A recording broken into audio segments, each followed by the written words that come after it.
אני רק אציג את עצמי, אני פסיכולוגית חינוכית. עבדתי הרבה מאוד שנים בשירות הציבורי של השירות החינוכי, הפסיכולוגיה החינוכית ברחובות. אני גם מטפלת משפחתית וזוגית. ואני באה לכאן מטעם הורים נגד מעצר הילדים. אני רוצה גם להגיד שאני מאוד מצטערת שבעצם נאסר על המנכ"לית של העמותה שלנו, מוריה שלומות, להשתתף בוועדה היום. כי בוועדה הקודמת היא דחפה את לימור סון הר מלך, זה הסיבה. היא לא דחפה, בסדר. זה מה שקבע קצת הכנסת. אבל בכל אופן, אני אקרא ממה שכתבתי, כי אני האמת מאוד מתרגשת. אבל אני דווקא הכנתי בדיוק את הדברים שלי לנושא הרצידיביזם. ולכן אני חושבת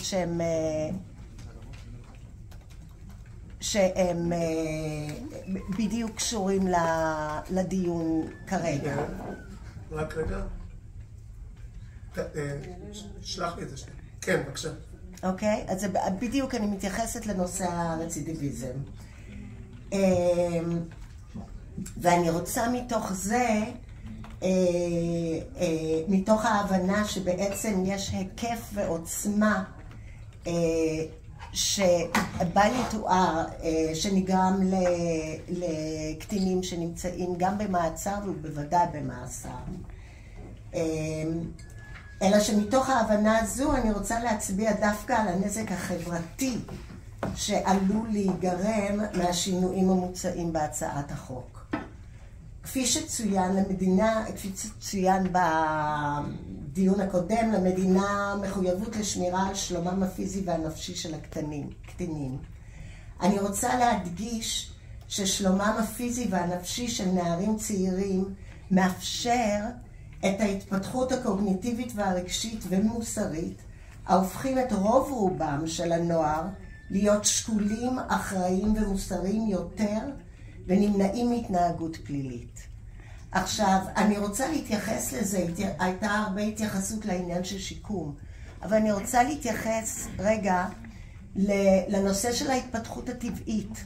יש התפתחות... אני שומע. אתה שומע?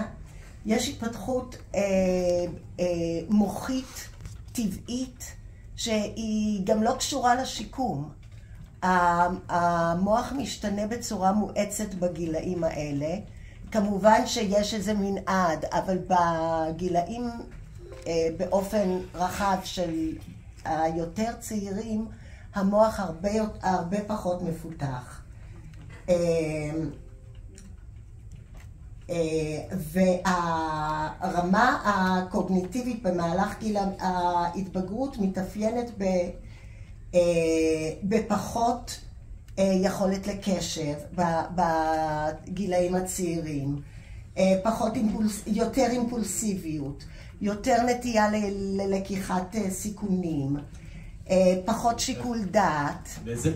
הארגון הבא בשם ארגון מסוים? אמרתי, אני באה בשם ארגון הורים נגד מעצרי ילדים. ומה זה הארגון הזה? תוכלי קצת לפרט עליו? הארגון הזה הוא ארגון שנוסד לפני כמה שנים? בערך... שלוש. מה? כן, גם אני. שתינו.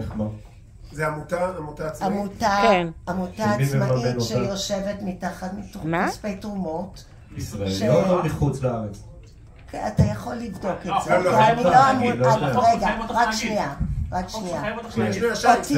למה אתה צועק עליה? רק שנייה, אני רוצה להסביר. אני ושרה באות בהתנדבות גמורה.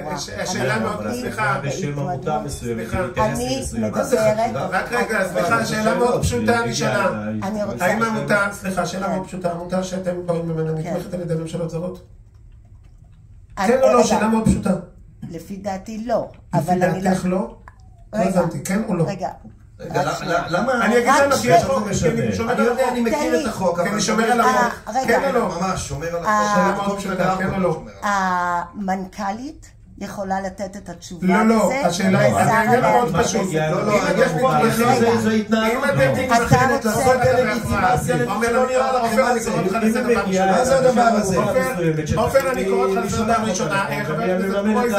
העניין הוא מאוד פשוט. יש הוראת חוק שאומרת, עופר, הוא שאל שאלה, ברשות.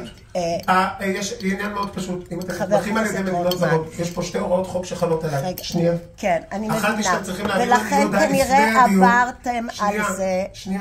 כנראה עברתם על זה כי קיבלתם, כתבתי את זה בתוך ההרשמה. אז א', את צריכה שנייה. וגם הייתה פה המנכ"לית של העמותה. אבל את לא מתפרצת לדבריי, גברתי, סליחה. רגע, אבל אני רוצה... סליחה, גברתי. אם אתם נציגים של ארגון שנתמך על ידי מדינה זרה, אחד, את צריכה ליידע אותי על זה לפני הדיון. אחד, לא קרה. שתיים, שחבר כנסת שואל, על פי חוק, את חייבת לענות, גם לא. אני מצטער, אבל אני מקפיד על החוק אצלי בוועדה, ואנחנו נעבור לדבר אחר. סליחה, פעם הבאה... זה חלק מההשתקה השיטתית. זה לא אישי נגדך, יש פה הרבה ארגונים אגב שעושים זאת, פועלים בהתאם לחוק ומקבלים רשות דיבור למרות שהם נתמכים על ידי מדינות זרות. תודה רבה, את לא רשות דיבור, גברתי, תודה, אינך רשות דיבור. חבר כנסת רוטמן, אתה משתיק אותי וחבל, כי אני רוצה רגע להגיד משהו. לא, זה לא מה שתמיד בחוק יש שלא. אני מבקש להפסיק לדבר.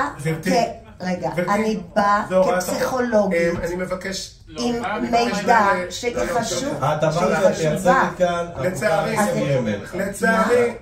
לצערי, אני ממש מתנצל, אבל את לא יכולה לדבר לפי... העמותה מורכבת... יש חוק במדינה הזאת, אני מצטער גברתי, יש חוק. לא אני, חוק חובת גילוי, מי שנתמך לידי אתה לא היית משתיק אותי אם הייתי אומרת את ההפוך.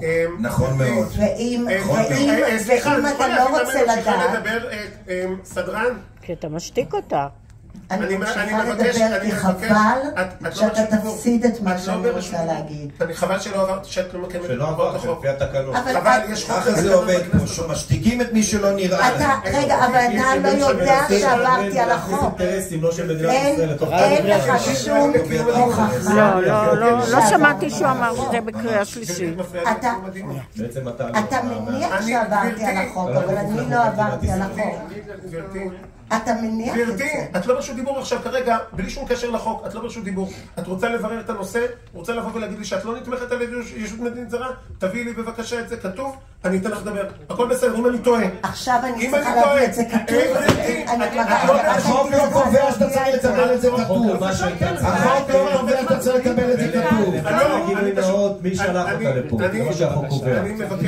מי שלח אותנו? באנו בעצמנו. אני לא... אוקיי, אז מה? אבל בהתנדבות מישהו שלח אותי? מי שלח אותי? מי יכול לשלוח אותי? תודה רבה. מצטער, יש חוק שמעתי, תודה. יש חוק במדינה הזאת וגם יש, כשיושב ראש כנסת, אני עוד לא מבינה אבל אפילו מה